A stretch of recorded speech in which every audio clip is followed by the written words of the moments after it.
नमस्कार मित्रमैत्रिणींनो, आज मी तुमच्यापुढे फाल्गुनी पौर्णिमा का साजरी केली जाते, महत्त्व, माहिती आणि कथा, आणि धुलीवंदन किंवा रंगपंचमी खेळण्याची परंपरा कधी सुरू झाली, ही माहिती आणि कथा घेऊन आली आहे. पंचांगानुसार फाल्गुन पौर्णिमा 24 मार्च 2024ला सकाळी 9:54 सुरू होऊन दुसऱ्या दिवशी 25 मार्च 2024ला दुपारी 12:29 संपेल. फाल्गुन पौर्णिमेचे महत्त्व बघूयात. हिंदू दिनदर्शिकेनुसार फाल्गुन महिना हा वर्षाचा शेवटचा महिना आहे, म्हणून हिंदू धर्मात ही पौर्णिमा अत्यंत महत्त्वाची मानली जाते. होलिका दहन जो हिंदू धर्मातील सर्वात मोठा विधी आहे, याच दिवशी साजरा केला जातो. हा दिवस वसंत ऋतूचे आगमन दर्शवितो आणि असे मानले जाते की या दिवशी चंद्र आपल्या ऊर्जेने पृथ्वी ग्रहावर जोरदार प्रभाव पाडतो. हा दिवस वर्षातील शेवटची पौर्णिमा आहे आणि असे मानले जाते की जर एखाद्या भक्ताने उपवास केला आणि या शुभ दिवशी चंद्राची आणि भगवान श्री हरिविष्णूंची प्रामाणिकपणे पूजा केली तर त्याला त्याच्या भूतकाळात केलेल्या पापांपासून मुक्ती मिळते. म्हणून या दिवशी देशभरातील भाविक मोक्षप्राप्तीसाठी भगवान श्री हरिविष्णूंची पूजा करतात. हिंदू धर्मानुसार मोक्ष हे पृथ्वीवरील मानवी जीवनाचे अंतिम ध्येय आहे. फाल्गुन पौर्णिमेचा दिवस लक्ष्मी जयंती म्हणून साजरा केला जातो, जी भाग्य, संपत्ती आणि समृद्धीची देवी आहे. लक्ष्मीची जयंती आहे. या अत्यंत भाग्यशाली दिवशी अनेक प्रसंग एकमेकांना भेटतात. हे लक्षात घेता हा दिवस हिंदू धर्मातील सर्वात महत्त्वाचा दिवस बनतो. फाल्गुन पौर्णिमा पूजा आणि व्रताची पद्धत. भगवान श्री हरिविष्णूंचा चौथा अवतार मानल्या जाणाऱ्या भगवान नरसिंहाची फाल्गुन पौर्णिमेच्या दिवशी पूजा केली जाते. असे मानले जाते की या शुभ दिवशी भगवान नरसिंह, भगवान श्री हरिविष्णू आणि देवी लक्ष्मीची पूजा केल्याने घरात आरोग्य, संपत्ती आणि समृद्धी येते. म्हणून भगवान श्री विष्णू आणि देवी लक्ष्मी यांना प्रसन्न करण्यासाठी आणि त्यांचे आशीर्वाद प्राप्त करण्यासाठी फाल्गुन पौर्णिमेला पूजा करावी. आवश्यक असलेली पूजा आणि उपवास पद्धत. सकाळी लवकर उठून शुद्ध पाण्याने आंघोळ करावी. आंघोळीनंतर स्वच्छ वस्त्र परिधान करून भगवान श्री विष्णूंची पूजा करावी. पूजेनंतर सूर्योदयापासून चंद्रोदयापर्यंत व्रत ठेवावे. संध्याकाळी चंद्र उगवल्यानंतर उपवास सोडावा. या दिवशी तुमचे विचार सकारात्मक असावेत आणि कोणाच्याही भावना दुखावल्या जाणार नाहीत, याची काळजी घ्यावी. फाल्गुन पौर्णिमेला होलिका पूजनाची पद्धत. होलिका दहन हा वाईटावर चांगल्याचा विजय दर्शवणारा सण आहे. हा फाल्गुन पौर्णिमेच्या दिवशी साजरा केला जातो आणि जगभरातील हिंदूंसाठी हा एक अतिशय महत्त्वाचा सण आहे. पुढे आपण होलिका दहनामागील कथा बघणार आहोत, पण त्याआधी फाल्गुन पौर्णिमेला होलिका पूजनाची पद्धत पाहू. मोकळ्या जागेत कोरडे शेण म्हणजे शेणाच्या गौऱ्या व लाकडं गोळा करावी. एका ताटात खालील वस्तू ठेवावेत: हळद, कुंकू, अक्षदा, मेहंदी, गुलाल, रोळी, नारळ, मूठभर गहू, कापूस, एक हार, काही फुले आणि इत्यादी. आता लाकूड आणि शेणाच्या गौऱ्या. शेणाच्या गौऱ्याला तुमच्याकडे काय म्हणतात ते नक्कीच कमेंट करून सांगा. रचवून पूजा करून होळी पेटवली जाते आणि पुरणपोळीचा नैवेद्य दाखवला जातो. यालाच होलिका दहन असे म्हणतात. भगवान नरसिंहाच्या नावाने खालील मंत्राचा जप करावा. ओम उग्रम वीरम महाविष्णुम ज्वलंतम सर्वतोमुखम नरसिंहम भीषणम भद्रम मृत्युम नमाम्यहम. अर्थ: हे उग्र आणि शूर महाविष्णू, तुमची ज्योत चारही दिशांना पसरलेली आहे. हे भगवान नरसिंहदेव, तुमचे मुख सर्वव्यापी आहे.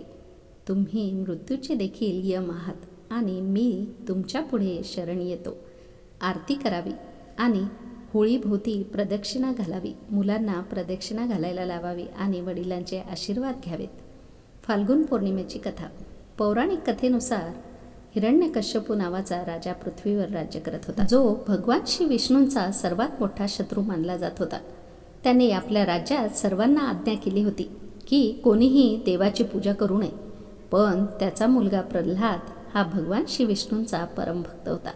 जेव्हा हिरण्यकश्यपूने आपल्या मुलाला देवाची पूजा करताना पाहिले तेव्हा त्याला ते सहन झाले नाही आणि त्याने स्वतःच्या मुलाला शिक्षा करण्याचा निर्णय घेतला. हिरण्यकश्यपूने प्रल्हादला अनेक वेळा त्रास देण्याचा प्रयत्न केला, परंतु भगवान श्री विष्णूंनी प्रल्हादला प्रत्येक वेळेस वाचवले. शेवटी अत्याचारी राजाने आपली बहीण होलिका हिची मदत मागितली. होलिकाला वरदान होते की अग्नी तिला जाळू शकत नाही. त्यामुळे होलिका प्रल्हादला आपल्या मांडीत घेऊन अग्नीत प्रवेश करत होती. पण भगवान श्री विष्णूंच्या कृपेने होलिका त्या अग्नीत जळून राख झाली आणि प्रल्हाद त्या अग्नीतून सुखरूप बाहेर आला. तेव्हापासून होलिका दहन हा सण वाईटावर चांगल्याचा विजय म्हणून साजरा केला जातो. फाल्गुन पौर्णिमा श्लोक. फाल्गुने पूर्णमयंतु होलिका पूजनम स्मृतम पंचम सर्वकस्थानम पलालनंच करितम. अर्थ, जे भक्त होलिका दहन सोबतच उपवास करतात, अत्यंत भक्तिभावाने आणि विधीने पालन करतात, त्यांना क्वचितच कोणत्याही संकटांचा सामना करावा लागतो. शिवाय अशा लोकांवर भगवान श्री विष्णूंची विशेष कृपा असते. आता बघूयात रंगपंचमी का साजरी केली जाते. होळीला प्रेम आणि रंगाचा सण म्हणतात. या दिवशी प्रत्येकजण परस्पर कटुता विसरून एकमेकांना रंग लावतात. पण तुम्हाला माहीत आहे का की पहिली होळी खेळण्याची परंपरा नव्हती. याआधी फक्त होलिका दहन करून दुसऱ्या दिवशी जेवण बनवून एकमेकांना शुभेच्छा दिल्या जात होत्या. तर रंगाने होळी खेळणे कधी आणि कसे सुरू झाले, तसेच हे भगवान श्रीकृष्णांशी संबंधित कसे आहे. कारण होलिका दहन कथा ही होलिका दहन आणि प्रल्हादचे संरक्षण आणि भगवान शिव यांनी कामदेवाला भस्म करून जीवनदान देण्याशी संबंधित आहे. आज आपण या सर्व गोष्टींबद्दल सविस्तर जाणून घेणार आहोत. होळीला रंग का लावले जाते.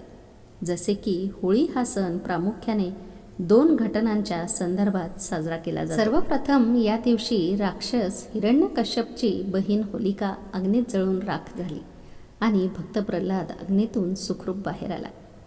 दुसरे म्हणजे रागाच्या भरात भगवान शिवाने कामदेवाला आपल्या 3ऱ्या डोळ्याने जाळून राख केले होते. पण रतीच्या विनंतीवरून त्यांनी द्वापार युगामध्ये कामदेवाला श्रीकृष्णांचा पुत्र होण्याचे वरदान दिले. पण होळीचा श्रीकृष्णांशी खोल संबंध आहे. वास्तविक खोडकर कान्हानेच पहिल्यांदा होळीला रंग खेळायला सुरुवात केली आणि तेव्हापासून संपूर्ण देशात होळीला रंग खेळण्याची परंपरा सुरू झाली. श्रीकृष्णांनी राधासोबत रंगाची होळी खेळली. कान्हा लहान असताना त्याला मारण्यासाठी कंसाने पुतना नावाच्या राक्षसीला गोकुळात पाठवले. मग पुतनाने तिच्या स्तनावर विष लावले आणि कान्हाला दूध पाजले. तो होळीचाच दिवस होता. मग कान्हाने पुतनाच्या स्तनातून विषमिश्रित दूध तर प्यालेच, पण तिची हत्याही केली. श्रीकृष्णांचा रंग आधीच सावळा होता, पण विषयुक्त दूध प्याल्याने तो आणखी गडद झाला होता. जेव्हा कान्हा थोडा मोठा झाला आणि राधाला भेटू लागला तेव्हा त्याचा रंग गडद झाल्याबद्दल त्याला वाईट वाटले. राधा आणि इतर गोपी गोऱ्या वर्णाच्या होत्या, पण कान्हा गडद रंगाचा होता. त्याची तक्रार कान्हाने आई यशोदा यांच्याकडे अनेकदा केली होती. आपला वर्ण काळा आणि राधाचा वर्ण गोरा असल्याबद्दल त्याने आई यशोदेकडे दुःख व्यक्त केले. राधा क्यों गोरी मैं क्यों काला, हे गाणं तुम्ही ऐकले असेलच. हे कान्हा स्वतः आई यशोदेला सांगत आहे. कान्हाच्या या तक्रारीवर उपाय शोधण्यासाठी एके दिवशी आई यशोदा म्हणाली की जर तुला राधाच्या गोऱ्या रंगाची समस्या असेल तर तू तिला कोणत्याही रंगात रंगवू शकतो. जणू काही इतकेच ऐकायचे होते की कान्हा त्याच्या मित्रांसह अनेक प्रकारचे रंग घेऊन बरसाना गावाकडे धावला. यानंतर राधाला पाहताच त्याने तिच्यावर अनेक प्रकारचे रंग टाकले आणि तिचा चेहरा लाल पिवळा केला. राधाची अशी अवस्था पाहून अनेक गोपिका तिला वाचवायला आल्या, पण त्याही कान्हाच्या मित्रांपासून सुटू शकल्या नाहीत. कान्हा आणि त्याच्या मित्रांनी राधा आणि गोपिकांवर विविध रंगाचा वर्षाव केला आणि त्या बदल्यात गोपिकांनी त्यांच्यावर लोणी, पाणी इत्यादींनी भरलेले माठ फोडले. यानंतर दरवर्षी होळीच्या दिवशी नांदगावची माणसे बरसाना गावात गोपिकांसोबत होळी खेळायला जायचे आणि तिथल्या गोपिका त्यांच्यावर लाठ्यांचा वर्षाव करत. तेव्हापासून बरसानाची लाठीमार होळी खूप प्रसिद्ध झाली. बाकी बरसानाच्या लोकांनी कान्हा आणि राधाला होळीच्या रंगात तल्लीन होऊन रंग खेळताना पाहिले. तेव्हा त्यांनाही खूप आनंद झाला. यानंतर होळीच्या दिवशी संपूर्ण बरसाना गावात रंगाची होळी खेळण्याची सुरुवात झाली. आता जिकडे तिकडे एकमेकांवर रंग पाणी टाकताना दिसत होते. अवघ्या काही काळातच हा रंगाचा सण देशातच नाही तर परदेशातही प्रसिद्ध झाला आणि आज तुम्ही पाहत असालच प्रत्येकजण होळीचे रंग खेळताना दिसतो. म्हणून मथुरा वृंदावनमध्ये राहताना खोडकर कान्हाने होळीला रंग आणि पाण्याने खेळणे सुरू केले.